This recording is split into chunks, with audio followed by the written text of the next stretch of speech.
આ બધી રાજ્યની અંદર દેશની અંદર ક્યાંક ને ક્યાંક વધી રહી છે. તો હું એટલું જ કહેવા માગીશ કે જે રીતે તમે બે કિસ્સા આજના જે વર્ણવ્યા, તો બંને કિસ્સાઓમાં હું આપની પાસેથી પણ સમજવા માગું છું અને રાજ્યની જનતા સામે પણ મૂકવા ઈચ્છું છું કે આ બંને કિસ્સાઓની અંદર જે રીતે અધિકારીશ્રીઓએ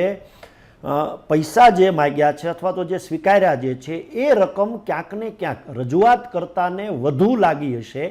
એટલા માટે એણે આ સ્થિતિ પેદા થઈ કે હવે આને મારે એન્ટી કરપ્શન બ્યુરોમાં લઈ જવા છે. જો એ રકમ નાની હોત તો હું એવું માનું છું કે આ પરિસ્થિતિ એમના સામે ન આવી હોત. હું એ વાતને જરાય કહેતો નથી કે ભ્રષ્ટાચાર 1 રૂપિયાનો કરો કે લાખ રૂપિયાનો કરો, વાત સરખી જ છે. લાખ રૂપિયાનો ભ્રષ્ટાચાર કરો તો પણ ભ્રષ્ટાચાર છે અને 1 રૂપિયાનો ભ્રષ્ટાચાર કરો તો પણ એ ભ્રષ્ટાચાર જ છે.